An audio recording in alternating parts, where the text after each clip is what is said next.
Em 2019, apresentamos o trabalho Panorama do Mercado de Trabalho no Brasil entre 2012 e 2018, no Congresso da CEP realizado em Vitória, no Espírito Santo. Nesse trabalho, a gente estava sob o recente acompanhamento dos impactos da reforma trabalhista no mercado de trabalho do Brasil e que, de alguma forma, levantou alguns pontos centrais que nós destacamos naquele trabalho, naquele momento. Em grande parte, o mercado de trabalho foi muito afetado naquele período, entre 2014 e 2015 até 2017, pela crise econômica e que provocou um processo de grande desestabilização das atividades econômicas. E com isso, então, o desemprego atingiu o dobro de suas proporções existentes em 2012, que é quando começa a série da PNAD contínua. Além disso, o desemprego foi extremamente forte e localizado mais expressivamente na indústria geral e no setor da construção civil. E foi menos expressivo em função de um bom crescimento que se observou nos anos de 2017 e 2018 no setor de serviços e também no setor de comércio.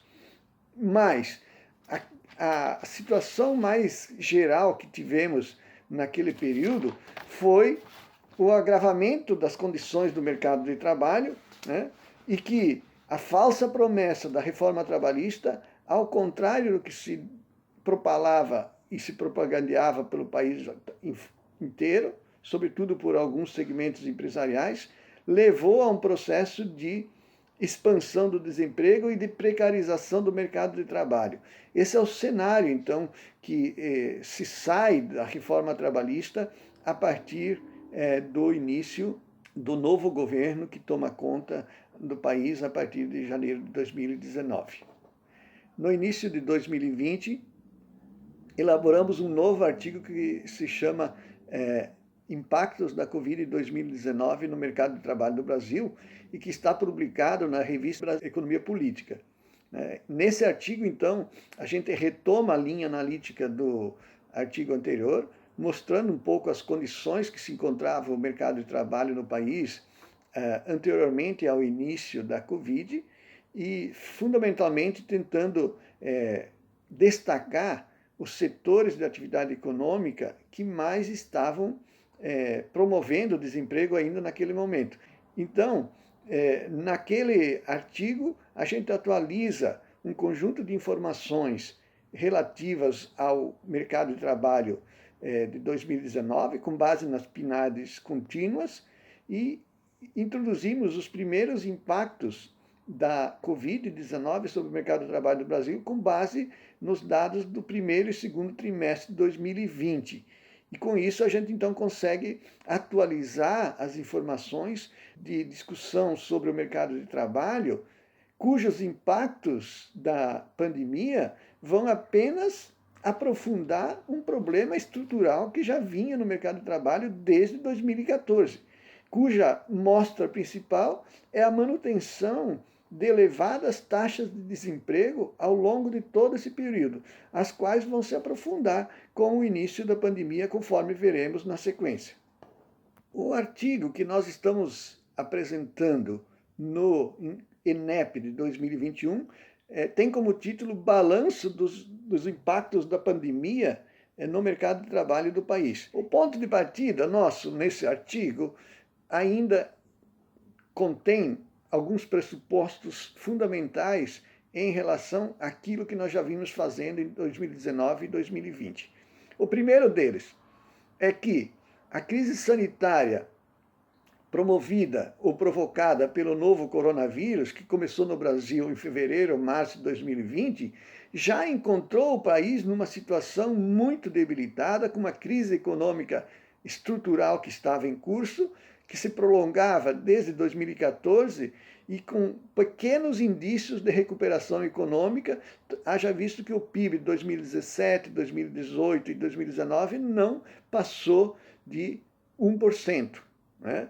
Embora todas as premissas e previsões, sobretudo no primeiro ano do governo Bolsonaro, indicavam um crescimento do PIB de 3 a 4%. o que não se viabilizou. Então, esse é o primeiro aspecto, né, que antecede ao início dos impactos da pandemia. Segundo, os efeitos, os pressupostos que nós temos trabalhado tanto nos artigos anteriores como nesse agora, é que os efeitos da pandemia sobre a economia brasileira e particularmente sobre o mercado de trabalho deverão se estender por um longo tempo.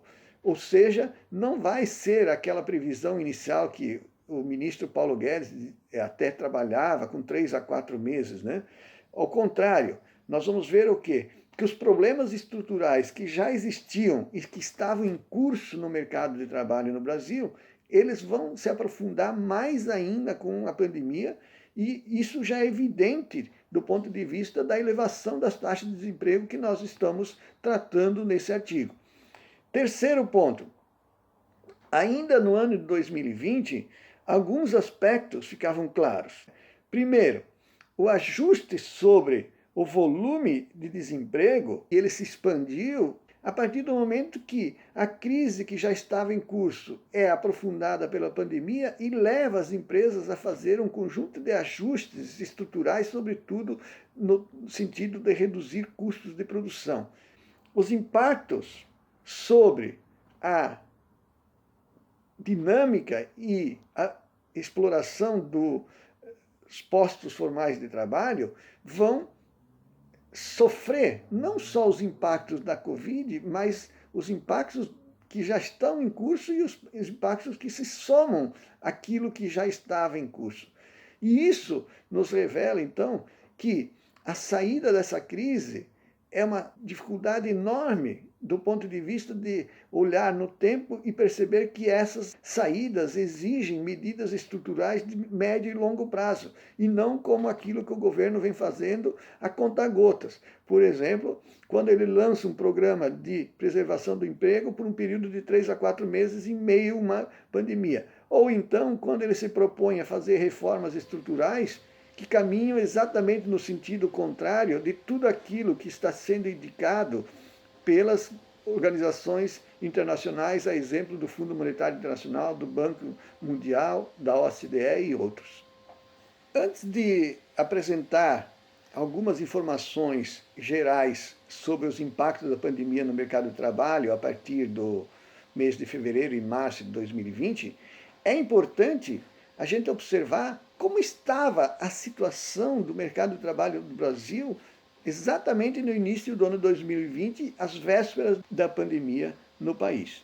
Então, a primeira coisa, é importante observar que a taxa de desocupação no mercado de trabalho no Brasil passou de 7% em 2014 para 13% em 2017 e permaneceu num patamar ao redor de 11, 11,5% até o final do ano de 2019.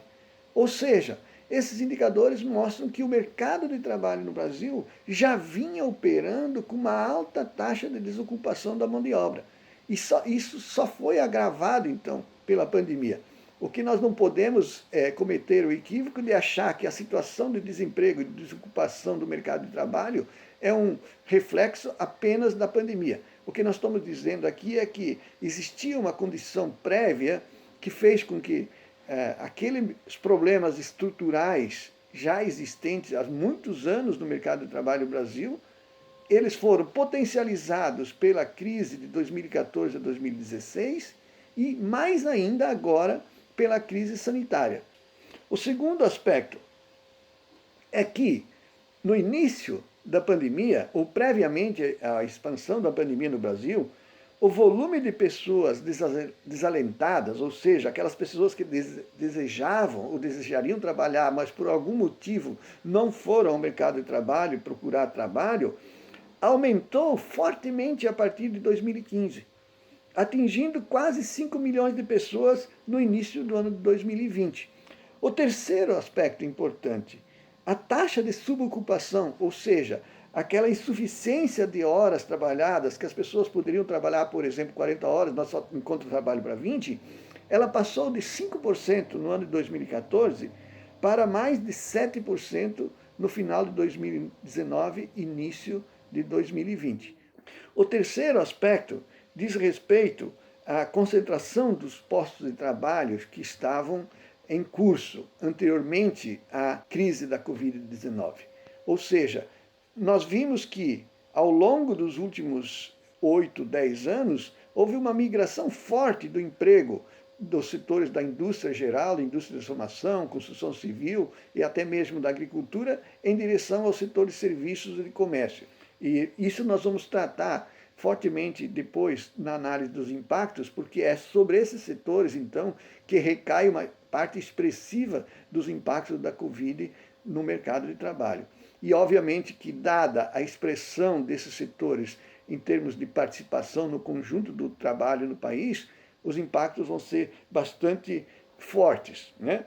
E, por fim, nós temos que registrar também a queda expressiva do processo de formalização do mercado de trabalho do Brasil que ocorreu a partir de 2014 e 2015. Ao longo desses últimos 5, 6 anos, se revelou, então, uma desaceleração da formalização do mercado de trabalho, e é sobre esse ponto também, então, que a pandemia vai incidir. Ou seja, esse conjunto de pontos que eu estou levantando aqui mostram como estava o mercado de trabalho no país às vésperas da incidência da pandemia. E é sobre essas condições existentes previamente que os indicadores vão mostrar uma precarização e uma degradação das condições do mercado de trabalho que mostraremos na sequência. O indicador tradicionalmente mais repercutido sobre o mercado de trabalho brasileiro é a taxa de desemprego, ou taxa de desocupação, medida pela PNAD contínua do IBGE. E de fato esse indicador atingiu níveis históricos em 2020. Ele saltou para 13,5% contra 11,9% do ano passado, de modo que não é exagero nenhum dizer que a gente pode estar na pior crise da história do mercado de trabalho brasileiro. Só que esse indicador conta só parte do que aconteceu em 2020, porque para ser considerado como desocupado pelo IBGE, a pessoa tem que necessariamente ter procurado trabalho no mês de referência da pesquisa e estar disponível para assumir ele, o que são condições que foram muito afetadas pela pandemia. Do ponto de vista da ocupação, o impacto foi inclusive pior. Enquanto a taxa de desemprego aumentou 2 pontos percentuais, o nível da ocupação caiu 6,2 pontos percentuais.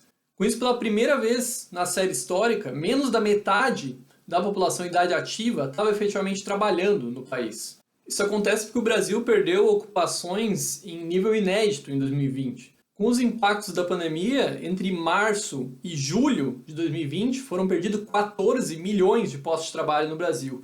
Desses 14 milhões, só 37% foram recuperados até dezembro, de modo que o Brasil fechou com um déficit de 8 milhões de ocupações o ano de 2020. A título de comparação, na crise econômica anterior, entre o final de 2014 e o final de 2016, o Brasil tinha perdido 2,7 milhões de ocupações. Só que, diferentemente do que aconteceu em 2015, principalmente em 2016, 2017, essas pessoas que perderam sua ocupação não voltaram para o mercado de trabalho, ainda pelo menos, para procurar trabalho. Isso pode ser visto no crescimento dos desocupados, ou seja, das pessoas que estão efetivamente procurando trabalho, que não acompanhou nem de longe o tamanho da perda nas ocupações.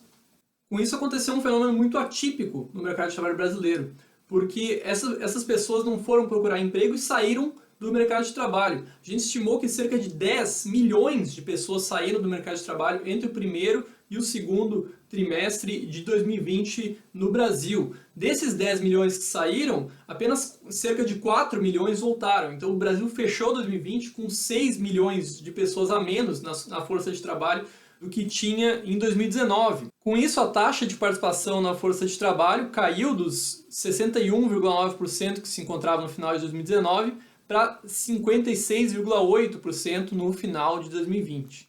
Bom, mas o que explica isso? O que explica essa migração de cerca de 10% da população ocupada para inatividade? A gente elencou 3 pontos principais. O primeiro, e talvez o mais óbvio deles, é o quadro sanitário. Bom, as medidas de distanciamento social, adotadas principalmente pelos governos regionais, fecharam estabelecimentos, paralisaram o transporte público. Isso inviabilizou a procura por trabalho de muitos trabalhadores e as atividades, como atividades autônomas, atividades que demandam uma certa aglomeração. Além disso, tem o próprio temor do contágio, né? Esse efeito foi mais restrito às classes médias e à população que tem maior poupança, mas também é um fator relevante.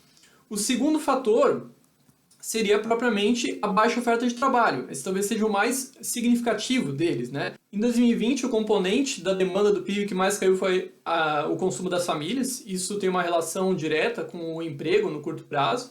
Além disso, teve a reestruturação das empresas com ajuste de custo também, e de modo que os trabalhadores não procuraram emprego porque de fato não tinha expectativa de encontrar emprego. Isso aparece no aumento da força de trabalho potencial e do desalento. E um terceiro fator são os rendimentos provenientes de outras fontes. Aí a gente tem os afastamentos, o Programa Emergencial de Manutenção do Emprego e Renda, por exemplo, vigorou até dezembro e afastou muitos trabalhadores de seus postos de trabalho, remunerando eles. Além disso, teve os trabalhadores que foram afastados pelo próprio contágio pela Covid e que não puderam voltar para o mercado de trabalho e uma série de outros fatores, como o seguro-desemprego. Também nesse sentido, a gente tem que considerar o efeito renda positivo do auxílio emergencial.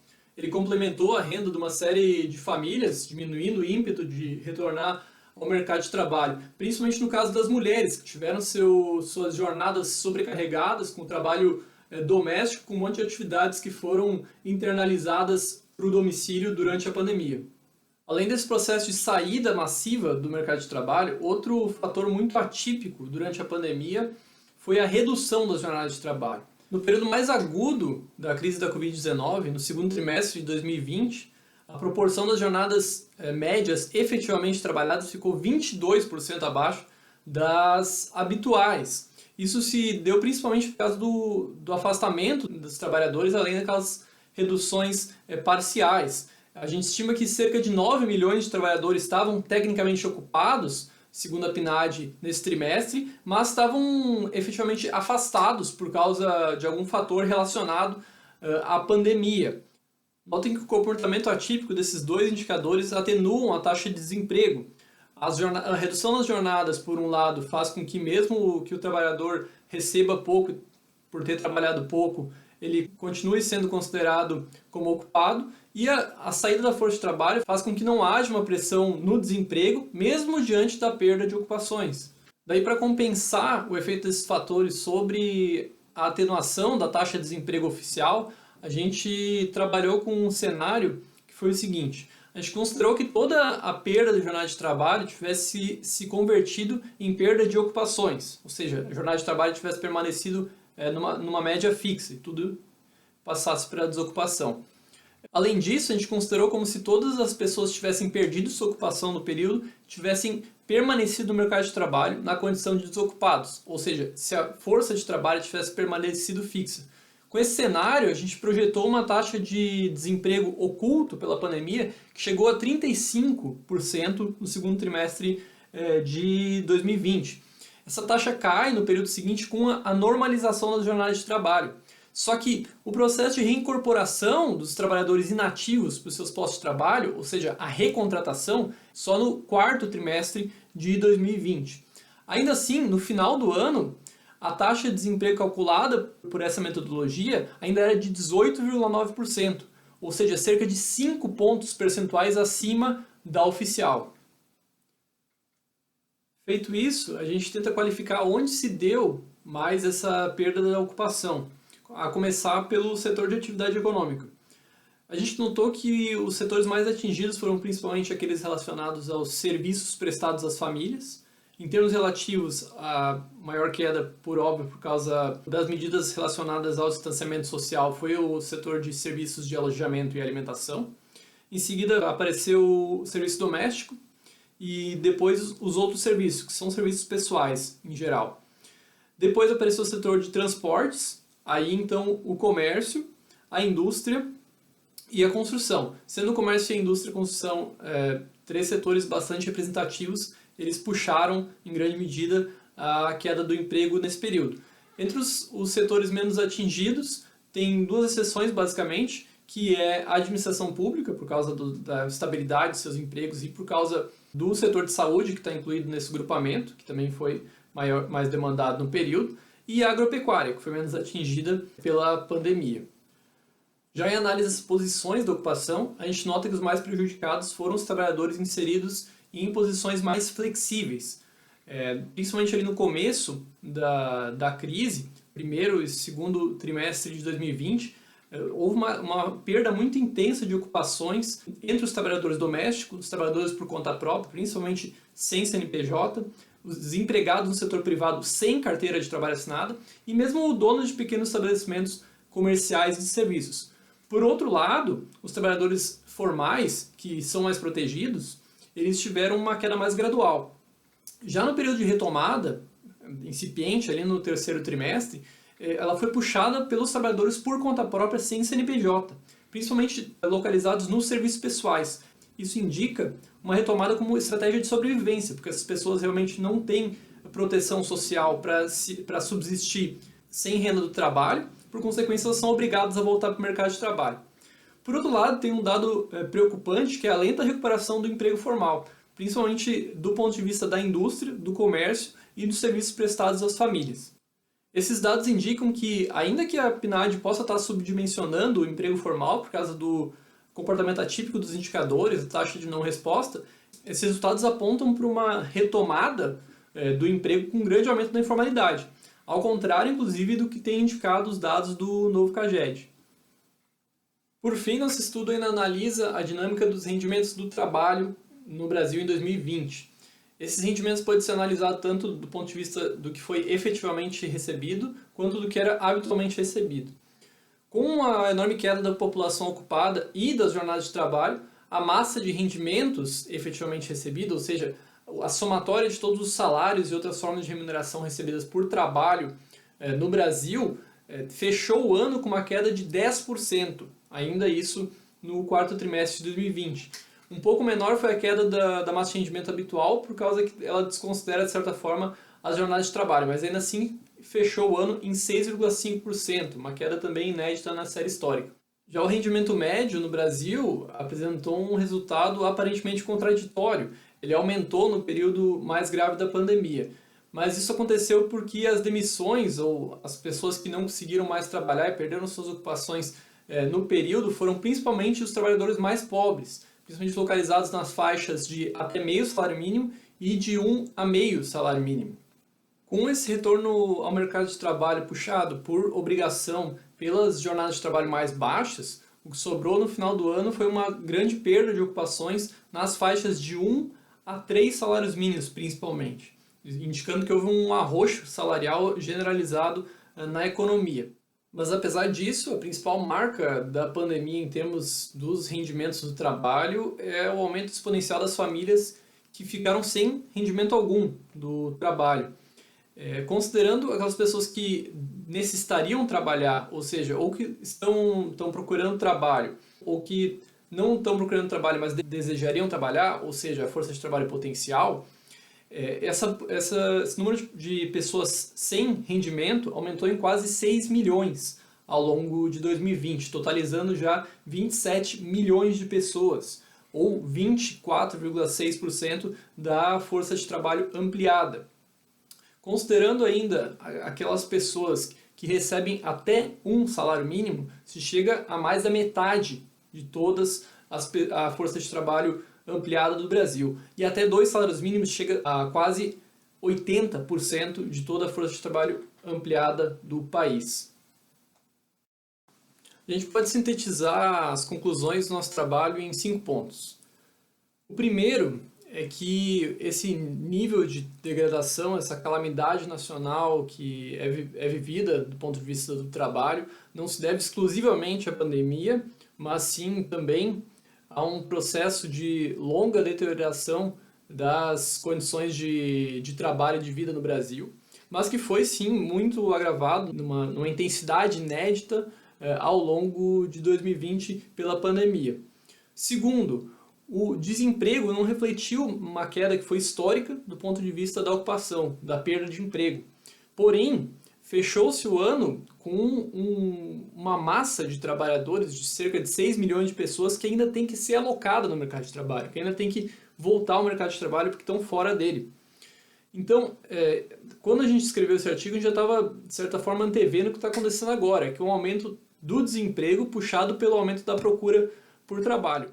Terceiro, a flexibilização, que é estrutural no mercado de trabalho brasileiro, mas que foi promovida recentemente pela reforma trabalhista e por toda a desestruturação, né, do sistema de segurança social, estão cobrando seu preço, porque os trabalhadores inseridos de forma mais flexível e mais precária no mercado de trabalho foram os principais prejudicados. Quarto, as perdas se concentraram muito nos trabalhadores mais pobres, ou seja, houve um aumento ainda maior da pobreza puxado pela inexistência de renda do trabalho. E por último, a gente destaca que a pandemia vai deixar rastros certamente permanentes no mercado de trabalho brasileiro. A atividade econômica, pelo que a gente está vendo, não vai voltar numa intensidade suficiente para retomar esses postos de trabalho perdidos, ou se voltar vai acontecer de uma forma muito concentrada. Esse é um cenário favorável à manutenção do desemprego elevado e com isso tende a se acelerar o processo histórico de polarização dos postos de trabalho, né? Por um lado, alguns setores que conseguem um certo poder de barganha e no outro, na ponta oposta, uma massa de trabalhadores desesperados por conseguir qualquer tipo de inserção no mercado de trabalho. Isso dá, evidentemente, maior poder de barganha para as empresas imporem condições de trabalho ainda mais exploratórias para cima dos trabalhadores.